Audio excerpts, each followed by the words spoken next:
तो hello friends, कैसे हैं आप लोग। लास्ट वीडियो में हमने किया था रेशियो क्या होता है उसका पूरा बेसिक, राइट। आज हम करेंगे रेशियो एंड प्रोपोर्शन चैप्टर का लेक्चर नंबर 2। तो चलिए स्टार्ट करते हैं। देखिए पहला क्वेश्चन, पहले हम क्विक रिवीजन कर लेते हैं कि लास्ट लेक्चर में हमने क्या किया था। जैसे कि हमारे पास एक नंबर है 140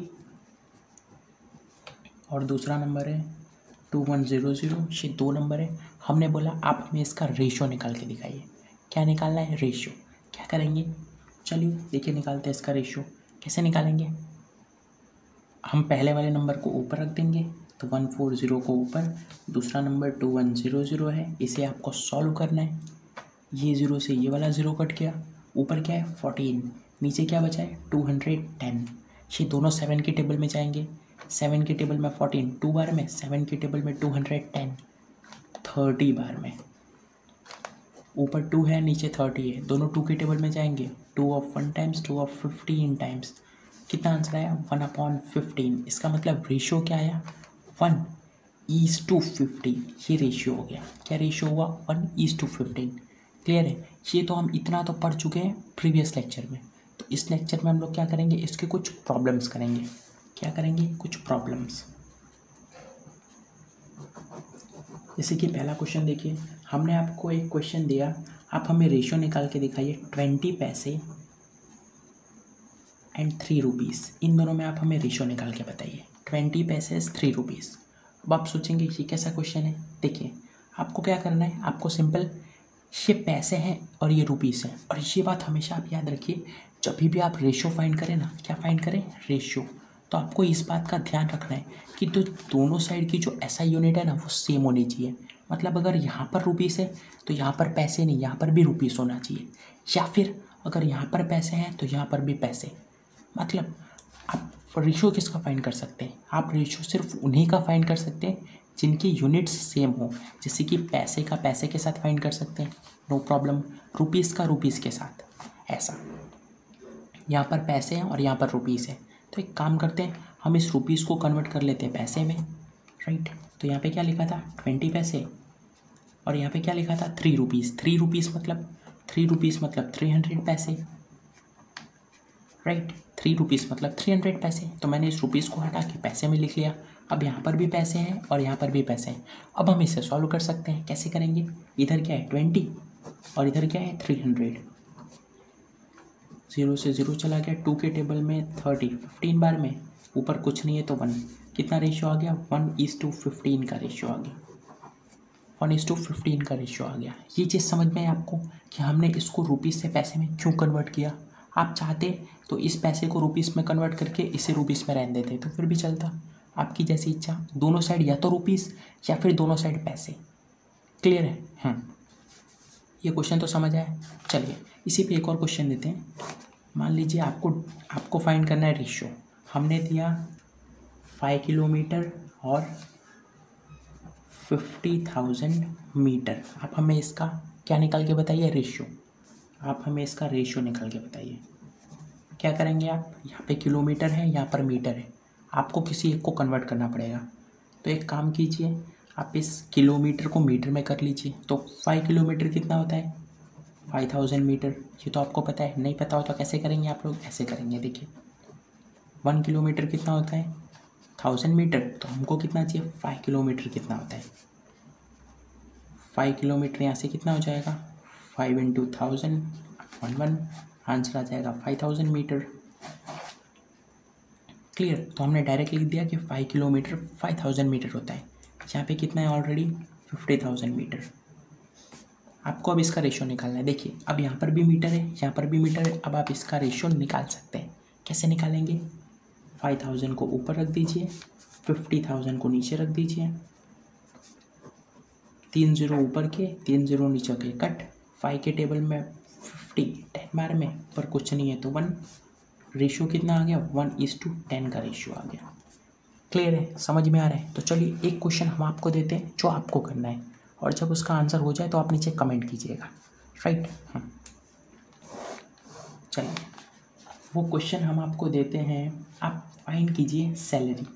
2 जन की आपको सैलरीज दी गई हैं और आपको उनका रेशियो फाइंड करना है। पहला जो पर्सन है उसकी सैलरी 1400 रुपीज़ है और दूसरे पर्सन की सैलरी 1600 रुपीज़ है। आपको इसका रेशो फाइंड करना है। क्या फाइंड करने का है? रेशो। कैसे करेंगे? सिंपल, पहले नंबर को ऊपर, देखिए यहाँ पे रुपीज़ है, यहाँ पे भी रुपीज़ है, तो किसी को कन्वर्ट करने की ज़रूरत नहीं है, राइट। तो ऊपर वाले को पहले लिखिए नीचे, और ये वाले को नीचे। ये 0 से ये 0 कट, ये वाले 0 से ये 0 कट। 2 के टेबल में 14 7 बार में, 2 के टेबल में 16 8 बार में।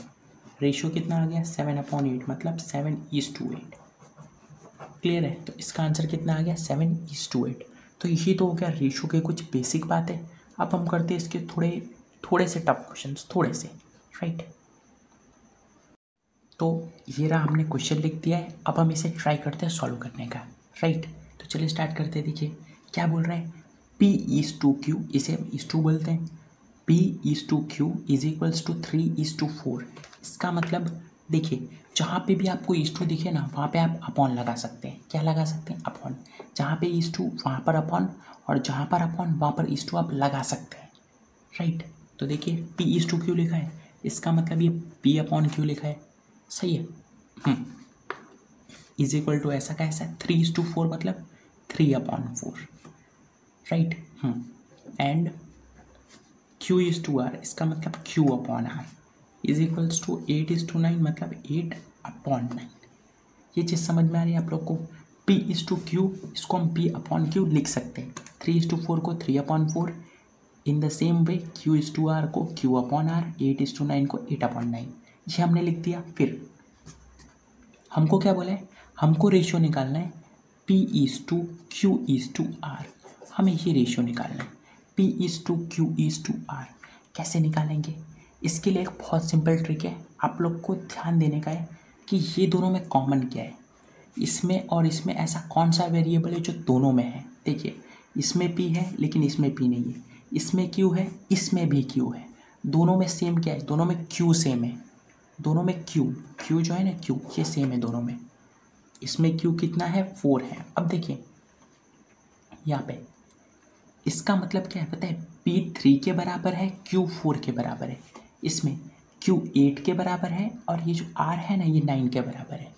ये इक्वेशन बताते हैं हमको, इक्वेशन। देखिए हम कर क्या रहे थे? हमने देखा, हाँ हम बता रहे थे इसे कैसे सॉल्व करना है। देखिए P/Q कितना है यहाँ से? 3/4, और यहाँ से Q/R कितना है? 8/9। दोनों में कॉमन क्या है? दोनों में कॉमन Q है। दोनों में कॉमन Q है। यहाँ पे भी Q है और यहाँ पर भी Q है, राइट। अब हम करेंगे क्या? हम सबसे पहले देखेंगे Q यहाँ पे कितना है? 4 है, और यहाँ पे Q कितना है? 8 है। हमने अभी आपको बताया इसका मतलब क्या है? P/3 है, Q/4 है, Q/8 है, R/9 है। इसका मतलब Q4 भी है और Q8 भी है, Q4 भी है और Q8 भी है। एक काम कीजिए, आप 4 और 8 दोनों का एलसीएम ले लीजिए। 4 और 8 क्या आंसर आएगा? ऑब्वियसली 8 आंसर आएगा। 8 आएगा। चलिए 4 को किससे मल्टीप्लाई करो कि 8 बन जाए? 2 से। तो ऊपर भी 2 से। इधर Q को किससे मल्टीप्लाई करो कि वो 8 बन जाए? ये तो ऑलरेडी 8 है। देखिए हमें एलसीएम बनाने का होता है ना, तो ये तो ऑलरेडी 8 है, तो इसको तो हम मल्टीप्लाई करेंगे ही नहीं। अब क्या करेंगे? P/Q 3 2 6 अपॉन 4 2 8, Q/R कितना हो गया? 8/9। अब देखिए, अब P कितना है? 6। P कितना है? 6। हमें क्या निकालना था? P/Q/R, ये हमें निकालना था। P कितना है? 6 टू Q कितना है? 8। Q यहाँ पे देखिए 8 है, यहाँ पे भी 8 है, तो हमने 8 लिख दिया। R कितना है? 9। ये हो गया हमारा रेशियो। क्या रेशियो आया? 6:8:9। हमें पता है आप लोग को थोड़े डाउट्स होंगे। एक और क्वेश्चन देखिए, फिर पूरा क्लियर हो जाएगा। किया क्या हमने वो समझ में आया? हमने सबसे पहले देखा, हमने तो सबसे पहले इसको इस फॉर्म से इस फॉर्म में लिखा। उसके बाद हमने देखा दोनों में कॉमन क्या है, तो हमने देखा इसमें भी Q था, इसमें भी Q था। फिर Q के सामने वाले जो नंबर्स है ना, हमने उसका एलसीएम लिया। फिर यहाँ पे 4 था और एलसीएम 8 आया था। 4 को 2 से मल्टीप्लाई, तो ऊपर भी 2 से मल्टीप्लाई। यहाँ पे तो ये ऑलरेडी 8 था, तो मल्टीप्लाई करने की ज़रूरत ही नहीं थी। फिर हमने इसको सिंपल सॉल्व कर लिया। हमें क्या रेशियो चाहिए था? P/Q/R। P कितना था? यहाँ से 6 था। P कितना था? 6 था, तो लिख दिया। Q कितना है? Q 8 है, यहाँ पे भी तो 8 लिख दिया। आर कितना है 9 है तो 9 लिख दिया। ये हो गया हमारा आंसर। क्लियर है। चलिए एक और ऐसा क्वेश्चन करते हैं फिर क्लियर होगा। देखिए सेम वैसा ही क्वेश्चन है। क्या बोला गया है, A/B कितना है 5:14, B/C कितना है 7:3। हमें क्या फाइंड करना है, A/B/C, हमें ये फाइंड करना है।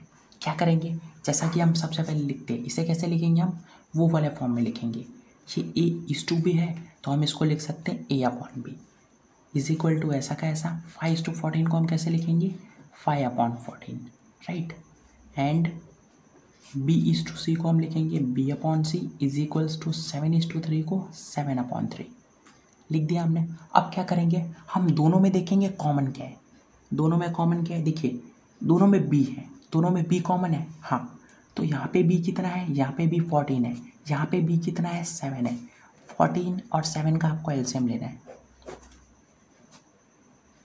7 1 जा, यहाँ से कितना आ जाएगा 2 1 जा और यहाँ पे 1 है, तो एलसीएम कितना आ गया 7 × 2 14। तो एलसीएम आ चुका है 14। कितना आया है 14। 14 को किससे मल्टीप्लाई करोगे 14 बन जाए। ऑलरेडी 14 तो 14 है ना, उसको क्या बनाना, तो इसका मतलब इस साइड तो कुछ मल्टीप्लाई नहीं करना है। 7 को किससे मल्टीप्लाई करोगे 14 बन जाए 2 से, तो इधर भी 2 से। ये चीज़ हमेशा याद रखिए, जो आप एक साइड करेंगे ना, मतलब आपने ऊपर वो चीज़ किया तो आपको नीचे भी वही करना होगा। अगर आपने नीचे वो चीज़ से मल्टीप्लाई किया तो आपको ऊपर भी वही करना होगा, ये रूल है। तो 7 था, 14 बनाना था, 2 से मल्टीप्लाई किया तो नीचे भी 2 से मल्टीप्लाई। अब क्या करेंगे, A/B कितना है 5/14, B/C कितना है 7 2 ज़ा 14, 3 2 ज़ा 6। अब क्या निकालना था हमको, A/B/C। A कितना है, A तो 5 है तो 5 लिख दिया। B कितना है, B 14 है, यहाँ पर भी 14 है तो 14 लिख दिया हमने। देखिए अगर आपको चेक कर रहे हैं ना कि आपने जो किया वो सही है कि नहीं, तो दोनों साइड B की वैल्यू सेम आनी चाहिए। जैसे कि यहाँ पे जो कॉमन है ना उसका सेम ही आंसर आना चाहिए, ऐसा नहीं कि दो अलग अलग आंसर है। जैसे कि यहाँ पे B 14 था तो यहाँ पे भी देखिए 14 ही है, यहाँ पे कोई दूसरा नंबर नहीं है, यहाँ पे भी 14 है तो 14 लिख दिया हमने। जैसे कि इसमें कॉमन क्या था, Q कॉमन था, तो इसमें Q का आंसर क्या आ रहा था, देखिए यहाँ पे भी Q का आंसर 8 था, यहाँ पे भी Q का आंसर 8 था। मतलब हम ये बोल रहे हैं कि जो कॉमन होगा ना उसका आंसर दोनों जगह सेम होना चाहिए। ये वेरीफाई कर सकते हैं इससे आप कि आपने जो किया है वो सही है कि नहीं, राइट। C कितना है, C यहाँ पे 6 है, तो हमारा जो रेशियो है वो कितना आ गया 5:14:6। और ये जो क्वेश्चन है ना ये JNV 2012 का क्वेश्चन है, 2012 के पेपर में पूछा गया ये क्वेश्चन था, राइट। सिंपल था, ट्रिक समझ में आप लोग को। चलिए फिर करते हैं कुछ और प्रॉब्लम्स। चलिए अब करते हैं कुछ और प्रॉब्लम्स। देखिए A/B इज इक्वल्स टू 2:3। क्या लिखा है, A/B इज इक्वल्स टू 2:3। इसका मतलब A/B is equals to 2/3, is to की जगह पे अपॉन, एंड B/D इसका मतलब B/D इज इक्वल्स टू 4/7। 4:7 मतलब 4/7। हाँ, फाइंड A/B/D। आपको फाइंड करना है A/B/D, ये आपको फाइंड करना है। कैसे करेंगे, दोनों में कॉमन देखिए क्या कॉमन है, इसमें भी B है, इसमें भी B है। यहाँ पे B कितना है 3 और यहाँ पे B कितना है 4। दोनों में कॉमन देखना है, दोनों में कॉमन क्या है, देखिए इसमें भी B है और इसमें भी B है, तो हमने लिखा B इसमें कितना है 3 और इसमें B कितना है 4। 3 और 4 का एलसीएम 12 आएगा। सिंपल आप लोग कर लेंगे, देखिए कैसे करेंगे। 3 और 4 है ना, तो 2 के टेबल में 2 बार में और यहाँ पे 3 ऐसा का ऐसा, क्योंकि 2 के टेबल में 3 तो जाता ही नहीं है। फिर 3 के टेबल में 3 1 बार में, 2 इधर से ऐसा का ऐसा, 2 के टेबल में 2 1 बार में, यहाँ से 1। कितना आंसर आया 2 × 3 × 2 कितना आएगा 12। 2 3 ज़ा 6, 6 2 ज़ा 12, तो एलसीएम कितना आ गया 12। 3 को किससे मल्टीप्लाई करें कि 12 बन जाए, 4 से मल्टीप्लाई करेंगे ना तो 12 बनेगा वो, तो ऊपर भी 4 से मल्टीप्लाई कीजिए। 4 को किससे मल्टीप्लाई कीजिए, देखिए यहाँ पे ध्यान रखिएगा आप लोग नीचे से स्टार्ट मत कीजिएगा, आप लोग B से स्टार्ट कीजिएगा। आप लोगों ने फ्रैक्शन में देखा होगा कि हम हमेशा नीचे से स्टार्ट करते थे, पर इसमें ऐसा नहीं है। इसमें जहाँ से, जैसे कि b यहाँ पर है ना, तो यहाँ से आप स्टार्ट करेंगे। b कितना है 4, 4 को किससे मल्टीप्लाई करोगे 12 बन जाए 3 से, तो यहाँ भी 3 से। क्लियर है? क्या करेंगे अब, a अपॉन b कितना आ गया 2 4 ज़ा 8 अपॉन यहाँ पे 12 एंड b अपॉन d 4 3 ज़ा 12 अपॉन 7 3 ज़ा 21। अब क्या करेंगे, देखिए आप सिंपल है, हमें क्या फाइंड करना था, a is to b is to d, ये हमें फाइंड करना था। a कितना है, a यहाँ पर 8 है, b कितना है, b यहाँ पर 12 है, यहाँ पर भी 12 है। यही चीज़ हम आपको बता रहे हैं, दोनों जगह सेम आएगा। यहाँ पे अगर b 12 है तो यहाँ पे भी 12 ही होगा, राइट। तो देखिए 12 है, यहाँ लिख दिया हमने 12 इज़ टू d कितना है 21, तो ये हो गया इसका आंसर। क्लियर है, समझ में आ रहा है आप लोग को? तो चलिए करते हैं एक लास्ट क्वेश्चन। तो चलिए करते हैं ये वाला क्वेश्चन। देखिए क्या लिखा है, x is to y is equals to 2:7, x is to y is equals to 2:7, ऐसा लिखा है। कैसे लिखेंगे इसे, x upon y is equals to 2/7 लिख दिया, and x is to z मतलब x upon z is equals to 3:8, 3/8। इतना तो क्लियर है। फिर दोनों में कॉमन देखना है, इतने में क्या कॉमन है, यहाँ पर भी x है और यहाँ पर भी x है। x कितना है यहाँ पे 2 और यहाँ पर x कितना है 3, एलसीएम कितना आएगा, दोनों का जब आप एलसीएम निकालेंगे तो एलसीएम 6 आएगा। 2 को किससे मल्टीप्लाई करें कि 6 बन जाए 3 से, तो नीचे भी आपको 3 से मल्टीप्लाई करना पड़ेगा। यहाँ पर 3 को किससे मल्टीप्लाई करें कि 6 बन जाए। बनाना हमें हमेशा एलसीएम ही होता है, कोई भी नंबर हो उसको आप उससे मल्टीप्लाई कर दीजिए कि एलसीएम का जो नंबर है ना वो नंबर बन जाए। तो यहाँ पे 3 था, किससे मल्टीप्लाई करें कि 6 बन जाए 2 से, तो यहाँ पर भी 2 से। अब क्या करेंगे, अब सिंपल सॉल्व करना है। x अपॉन वाई कितना आ गया 2 3 ज़ा 6 अपॉन 7 3 ज़ा 21 and x upon z is equals to 3 2 ज़ा 6 अपॉन 8 2 ज़ा 16। क्लियर है? अब हमको क्या रेशियो निकालना है, z is to x is to y, ये हमें निकालना है। z कितना है, कहाँ पे है z, z यहाँ पे 16 है, तो 16 इज टू x कितना है, x 6 है, इज टू फिर y कितना है, y 21 है। देखिए x यहाँ पे भी 6 था, यहाँ पे भी 6 था, हमने लिख दिया। दोनों जगह सेम ही आएगा हमेशा अगर आपने राइट किया है तो, सही है। अब देखिए y कितना है 21, y आ गया यहाँ पर 21, तो ये हो गया हमारा वो रेशियो। कौन सा रेशियो है, 16:6:21। क्लियर है? तो आप लोग को अब इस टाइप के प्रॉब्लम्स हो गए होंगे, अब आप लोग को बहुत अच्छी तरह आ गया होगा।